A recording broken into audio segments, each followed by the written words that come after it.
Engkaulah alat kasih-Nya, memancarkan segenap cintanya, beri kami semangat untuk melayani. Selamat berjumpa kembali saudara-saudari dalam Renungan Harian Vincenzian Minggu Biasa 24 Juli. Saudara-saudari yang terkasih, pesan dasar dari Sabda Tuhan pada hari ini adalah mengenai berdoa. Dan tentu kita langsung tahu menghubungkan dengan doa Bapa kami yang diajarkan oleh Tuhan Yesus sendiri. Namun bacaan pertama maupun kedua dapat menjadi menyiapkan kita untuk lebih memahami doa Bapa kami dan bagaimana Yesus mengajar kita berdoa. Menarik sekali, dalam bacaan pertama kitab Kejadian ditunjukkan begitu dekatnya Tuhan dengan Abraham, sehingga Abraham diajak berunding mengenai kebijakan Tuhan untuk membinasakan Sodom dan Gomora. Saudara-saudari yang terkasih, dalam pemikiran mungkin filosofis mengenai Tuhan, orang seringkali mengatakan, oh Tuhan itu sudah maha tahu, sudah maha sempurna, ya. Jadi ya sudah, ya. Sebetulnya kita tidak perlu berdoa, Tuhan sudah tahu segalanya, ya. Lalu juga ada ajaran teologi, ya, yang cukup keras mengatakan, ya kita tidak perlu memohon, ya, karena Tuhan tahu lebih baik daripada kita. Tapi yang menarik sekali lagi, bacaan pertama menunjukkan Tuhan itu terbuka untuk berunding dengan kita. Coba renungkan. Tuhan terbuka untuk berunding dengan kita.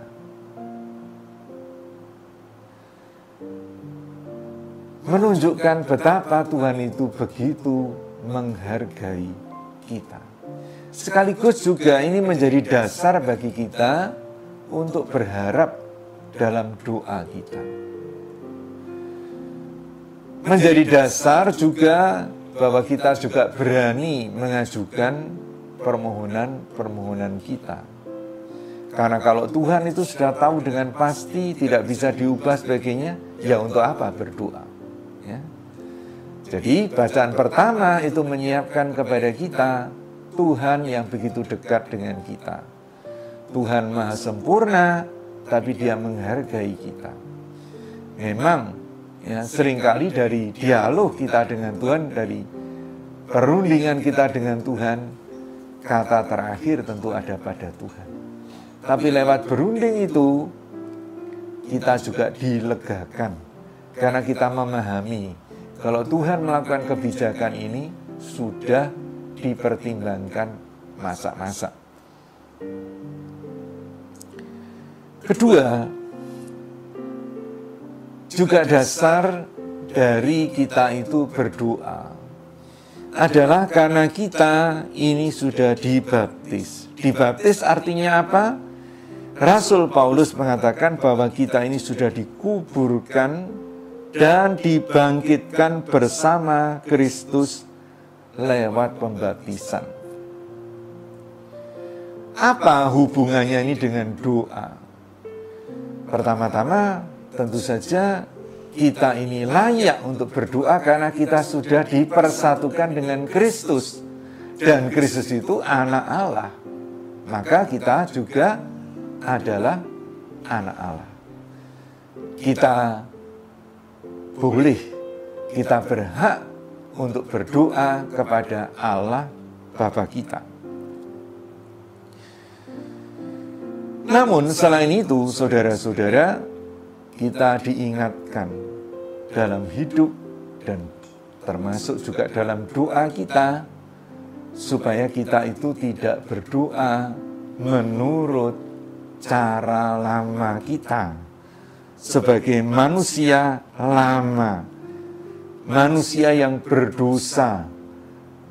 Sebagai manusia berdosa, kita seringkali mendoakan hal-hal yang tidak perlu, hal-hal yang bahkan seringkali sebetulnya mencelakakan kita sendiri.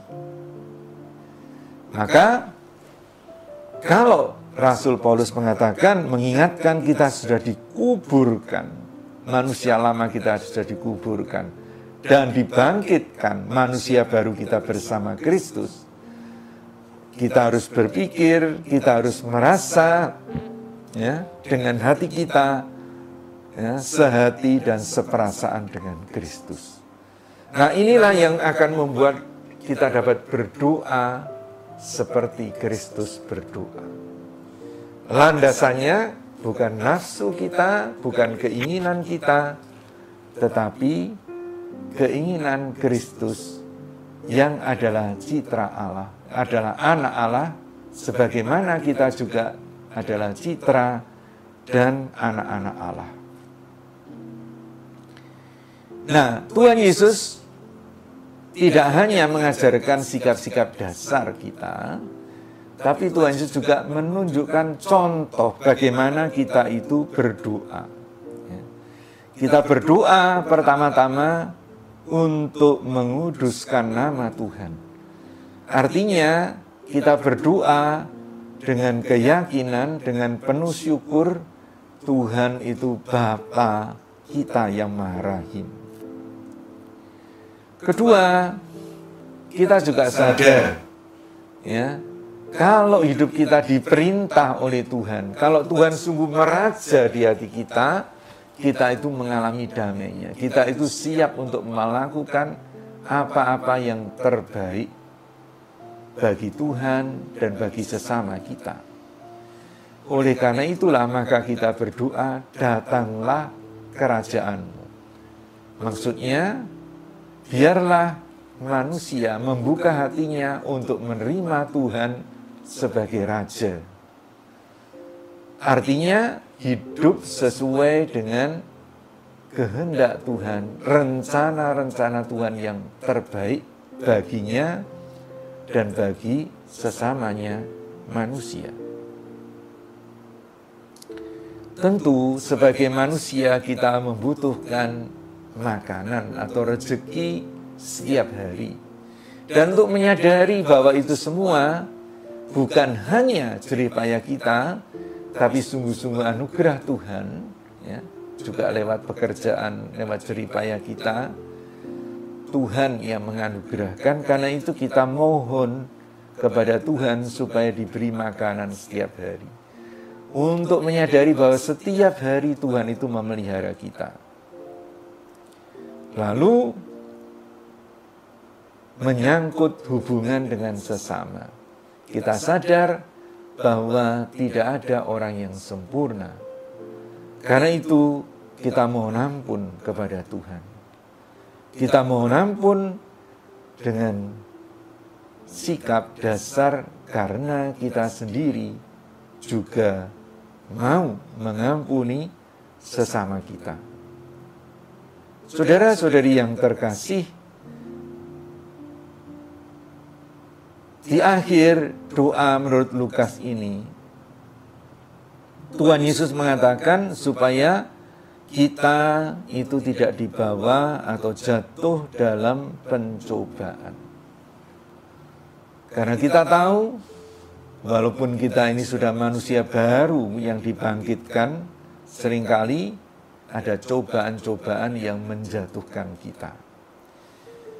Kita ingin supaya Tuhan memelihara kita bukan hanya secara material tetapi juga rohani kita, supaya kita tidak jatuh dalam pencobaan. Saudara-saudari yang terkasih, ajaran Lukas, menurut Injil Lukas, ajaran Yesus mengenai berdoa menurut Injil Lukas ini langsung disusul dengan sebuah contoh yang sangat sederhana. yaitu tentang sahabat yang meminjam roti kepada sahabatnya demi sahabatnya. Perhatikan dalam kisah ini betapa persahabatan itu penting ya dalam hidup ini. Ya. Nah, dan walaupun itu dilakukan pada jam yang sulit ya, dikatakan tengah malam, tentu sahabat itu mau memberikannya. Apalagi Bapa kita. Maka mintalah dan kamu akan diberi. Carilah dan kamu akan mendapat. Ketuklah, pintu akan dibukakan. Saudara-saudari, inilah jaminan Tuhan Yesus. Mari kita juga berdoa dengan penuh kepercayaan. Kita berani meminta supaya diberi. Kita berani mencari supaya mendapat.